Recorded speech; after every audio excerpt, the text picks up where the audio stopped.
साथियों नमस्कार। इस महत्वपूर्ण वीडियो में हम एक महत्वपूर्ण जानकारी को देखने वाले हैं। यह जानकारी मध्य प्रदेश उच्च शिक्षा विभाग भोपाल के द्वारा दिनांक 4 नवंबर 2022 को जारी की गई थी।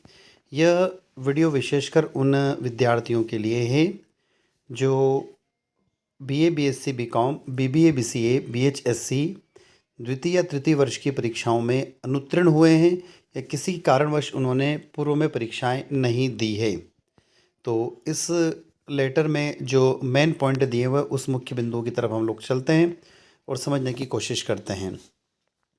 साथियों, यहाँ पर बताया गया है इस लेटर का पहला पॉइंट कि राष्ट्रीय शिक्षा नीति 2020 के क्रियान्वयन 21-22 के पूर्व, यानी कि 2020 की जो नई शिक्षा नीति है वो 2021-22 में मध्य प्रदेश में लागू हुई है।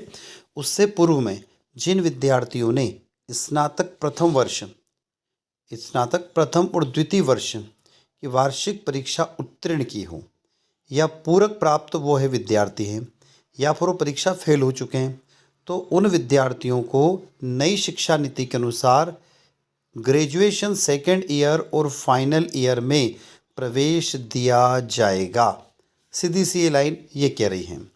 या फिर ऐसे विद्यार्थी जिन्होंने सेमेस्टर से भी उत्तीर्ण किया हुआ है तो उन विद्यार्थियों को भी यहाँ पर प्रवेश दिया जाएगा। अब यह प्रवेश किस तरीके से होगा उनका, उस तरीके से हम समझने की कोशिश करते हैं। इसी पत्र में आगे बताया गया है कि जो नई शिक्षा नीति का अध्यादेश क्रमांक 14A और 14B के अनुसार शिक्षण एवं परीक्षा आयोजन किया जाए, यानी जो प्राइवेट विद्यार्थियों के रूप में अध्ययन करने वाले विद्यार्थियों की परीक्षा पुरानी पद्धति से आयोजित की जाए। किंतु यदि कोई प्राइवेट स्टूडेंट है, यदि उसने अपनी ग्रेजुएशन की डिग्री प्राइवेट के रूप में करी है तो वो उसकी परीक्षा पुरानी जो पैटर्न होगा उससे होगा। अब आगे क्या बताया गया उसकी तरफ चलते हैं। सत्र 21-22 के पूर्व वार्षिक पद्धति से स्नातक प्रथम एवं द्वितीय वर्ष तथा सेमेस्टर पद्धति से द्वितीय और चतुर्थ सेमेस्टर उत्तीर्ण पूरक प्राप्त विद्यार्थियों को नियमित प्रवेश प्राप्त करने पर राष्ट्रीय शिक्षा नीति के अंतर्गत संचालित पाठ्यक्रम के शेष प्रश्न पत्र, प्रायोगिक कार्य, व्यावसायिक विषय तथा field project, internship, apprenticeship, communicative engagement एवं सर्विस आदि विषयों की परीक्षाओं को प्रवेशित कक्षा की परीक्षा के साथ उत्तीर्ण करना होगा और विद्यार्थियों को नवीन पाठ्यक्रम के अनुसार निर्धारित क्रेडिट अंक भी अर्जित करना होगा। तो यहाँ पर ये दूसरे पॉइंट में बड़ी स्पष्ट बात बता रखी है कि 2021-22 से पूर्व ऐसे विद्यार्थी जिन्होंने द्वितीय वर्ष की परीक्षा उत्तीर्ण कर रखी है या प्रथम वर्ष की परीक्षा उत्तीर्ण कर रखी है, या फिर हम ये कह सकते हैं कि फर्स्ट ईयर वो पास हो चुके हैं किंतु सेकंड ईयर वो सप्लीमेंट्री आई थी या फेल हो गए या सप्लीमेंट्री की एग्ज़ाम नहीं दी या किसी कारणवश से सीधा सा कहें तुम सेकंड ईयर वो पास नहीं कर पाए हैं, तो ऐसे विद्यार्थियों को नई शिक्षा नीति के अनुसार पेपर देना होंगे और जो उन्होंने प्रथम वर्ष में उनके प्रैक्टिकल जो दिए थे उसके अनुरूप यहाँ पर प्रैक्टिकल सब्जेक्ट अब बढ़ जाएंगे।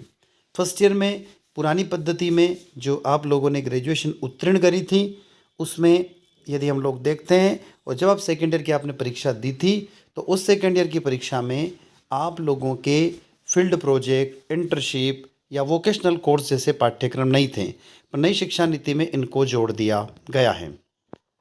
अब आगे चलते हैं और इसमें समझने की कोशिश करते हैं कि यहाँ पर क्या कहा गया है।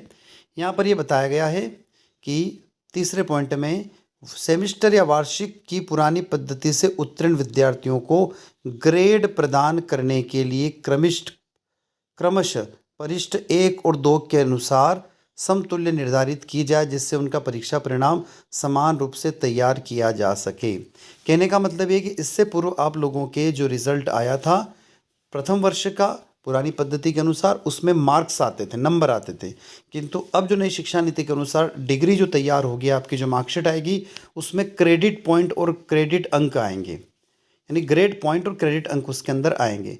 तो वह जो आपके पुराने जो नंबर थे उनको क्या करना है, इसमें कन्वर्ट करना होंगे। तो कैसे करना होंगे, उनकी गणना किस प्रकार से की जाएगी उसकी तरफ हम आगे चलते हैं।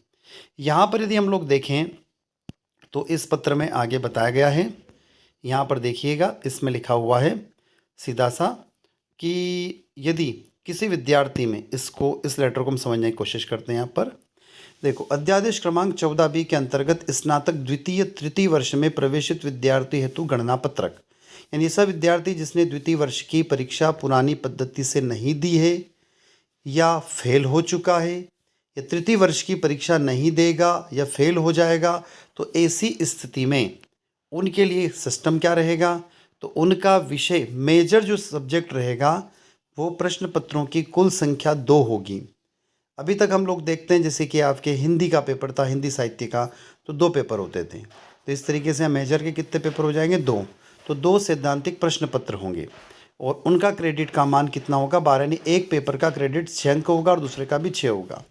सैद्धांतिक यदि आपके प्रैक्टिकल के सब्जेक्ट हैं तो इसी प्रकार से 2 सैद्धांतिक प्रश्न पत्र एवं 1 प्रायोगिक यानी 1 प्रैक्टिकल का पेपर होगा और 3 सैद्धांतिक प्रश्न पत्र एवं 1 प्रायोगिक प्रश्न पत्र होगा। तो इस तरीके से इसको यहाँ पर डिवाइड किया गया है। अब आगे देखें, इसके अलावा माइनर और इलेक्टिव का भी सिस्टम यही है जो आपको स्क्रीन पर दिखाई दे रहा है। इसके अलावा आधार पाठ्यक्रम जो है वो 3 सैद्धांतिक प्रश्न पत्र थे अभी तक आप लोग, जैसा आप लोगों ने हिंदी, इंग्लिश, पर्यावरण जो भी पढ़ा था, पर यहाँ पर उसकी गणना इस तरीके से यहाँ पर की जाएगी। अब आपको यहाँ पर एक नया पेपर देना पड़ेगा जो कि होगा आपका कौन सा, व्यावसायिक पाठ्यक्रम, जो भी आप चुनेंगे, जो भी आपको पढ़ना चाहते हैं। और एक और आपको तैयार करना होगा फील्ड प्रोजेक्ट, परियोजना कार्य, इंटर्नशिप, अप्रेंटिसशिप, कम्युनिकेटिव एंगेजमेंट, इनमें से आप किसी भी एक को चुन सकते हैं। तो आपका जो प्रथम वर्ष का जो परिणाम था यदि हम लोग देखें तो उसके बाद जब आप द्वितीय वर्ष की परीक्षा उत्तीर्ण करने जाएंगे या द्वितीय वर्ष की जब आप परीक्षा देंगे तो आपको नई शिक्षा नीति के अनुसार देना होगी और उसका क्रेडिट जो पॉइंट होगा, ग्रेड पॉइंट, इस सिस्टम के अनुसार होगा। तो अभी तक आपके मुख्य विषय चलते थे, आपके 9 या 10 पेपर होते थे, पर अब पेपर घटकर आपके 7 हो जाएंगे और इन 7 पेपर को major, minor, elective, foundation course, vocational course और फील्ड प्रोजेक्ट में यहाँ पर डिवाइड कर दिया गया है। तो आई होप ये जानकारी आपको समझ में आ गई है। तो सीधा सा कहने का मतलब यहाँ पर यह है कि ऐसे विद्यार्थी जिन्होंने पुरानी पद्धति से यानी नई शिक्षा नीति के पूर्व जो आप लोगों ने स्नातक प्रथम वर्ष उत्तीर्ण करिए किंतु स्नातक द्वितीय वर्ष यदि आप पास नहीं कर पाए हैं तो आप लोगों की जो परीक्षा होगी वो नई शिक्षा नीति के अनुसार होगी। यदि आप द्वितीय वर्ष पास कर चुके हो, तृतीय वर्ष में यदि आप हैं तो आपकी परीक्षा नई शिक्षा नीति के अनुसार ही होगी। तो साथियों, ये जानकारी है और इस जानकारी से संबंधित एक पत्र है जो विक्रम विश्वविद्यालय उज्जैन के द्वारा 3/2/2023 को जारी किया गया है, जो कि आपको स्क्रीन पर दिखाई दे रहा है। अब इसको रीड कर सकते हैं, पढ़ सकते हैं और इसी प्रकार के पत्र दूसरी यूनिवर्सिटी जो मध्य प्रदेश में है उनके द्वारा भी अब धीरे धीरे जारी किए जाएंगे। तो आई होप साथियों जानकारी समझ में आ गई होगी। समझ में नहीं आती, यदि कोई डाउट है तो आप कमेंट बॉक्स में कमेंट करके प्रश्न उठाकर पूछ सकते हैं कि आपको कोई डाउट है। तो आई होप वीडियो आप लोगों को अच्छा लगा होगा। वीडियो अच्छा लगता है तो लाइक करें, चैनल पर नए हैं तो चैनल को सब्सक्राइब करें और यदि ऐसे कोई विद्यार्थी जिन्होंने परीक्षा उत्तीर्ण नहीं की थी द्वितीय या तृतीय वर्ष की, तो उस तक ये वीडियो अवश्य सेंड करें। धन्यवाद साथियों।